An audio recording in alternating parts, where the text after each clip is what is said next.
Hello everyone and welcome to another bonus episode for the Muramasa LP. Today I'd like to briefly touch on the spiritual aspect of Japan's culture.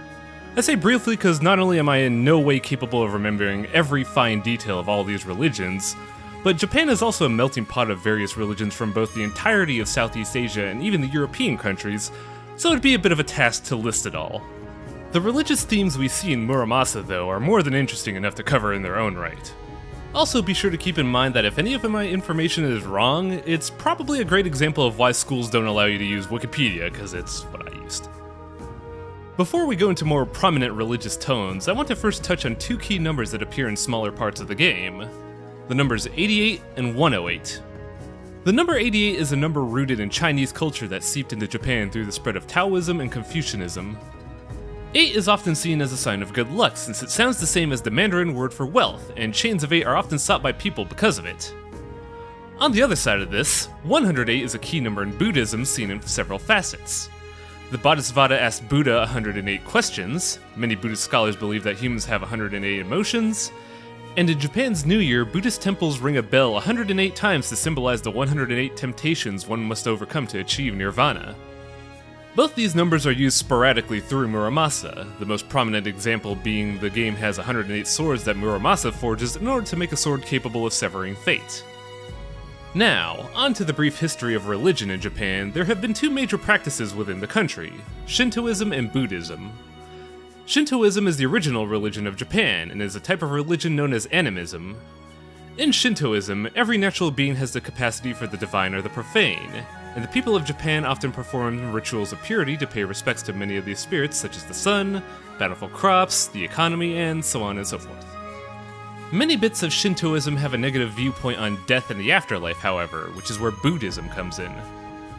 Buddhism is a religion originally born from India but spread across Southeast Asia and eventually Japan like a wildfire.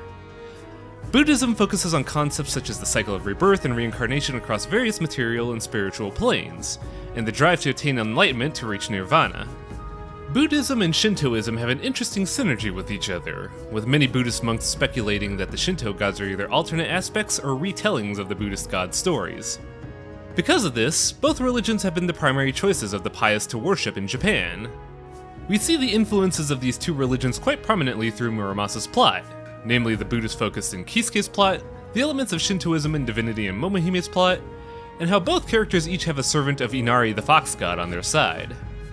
There are many other religious practices that are seen in Japan at this time, such as Confucianism and Taoism along with Christianity. However, we don't see much of that in the main story of Muramasa, so I'm not going to touch on that. In Momohime's story, we get to see the deities Fujin and Raijin, along with them making mention of the goddess Amaterasu. Raijin is the god of lightning, and Fujin is the god of wind, and these two are very prominent across various forms of media. Raijin and Fujin were created to guard the path to heaven in the Shinto faith, and as seen in the game, Raijin specifically has a folktale of them stealing people's belly buttons during a storm. Fujin doesn't have many interesting stories related to him, however the bag he possesses in-game is known as the Bag of Winds and is a symbol of his power. Amaterasu is the goddess of the sun and the universe in Shintoism, and is often known as the greatest goddess who shines in heaven. For those of you that are a fan of Platinum Games or Clover Studios, this is in fact the same Amaterasu that you see in their famous game Okami. Being some of the bigger names in Shintoism, it's really fun that you actually get to fight one of these guys in Muramasa. On the other side of divinity, Momohime's story also makes mention of King Enma. Also known as King Yama, Enma is the Buddhist king of the underworld and judges the newly deceased to see if they are worthy of going to heaven or are doomed to be punished in hell. In his employ are Oxhead and Horseface, which bring those before the king in order to face judgment. A prominent figure in King Enma's court is a judge with a book holding every sin one has committed in his lifetime. King Enma is a popular icon in most Asian media, most notably in the Dragon Ball series and in the video game Spelunky. We haven't seen much of him yet in Muramasa, however, Enma will make his grand appearance soon enough. In Kisuke's first ending, we are introduced to the Amitabha. This is a Buddha that is from a story of a king who renounced his nobility after reading the Buddha's teachings, and he would eventually attain enlightenment in his own right through 48 established vows he set out for himself. This is probably one of the more well-known depictions of Buddha people think of when it comes to Buddhism, the other one being the traveling Buddha that is often seen in restaurants and the like. I don't quite know how to summarize all of their history, but suffice to say Amitabha is the embodiment of all of the tenets that Buddhists strive for, and what Torihime achieved by the end of Kisuke's campaign.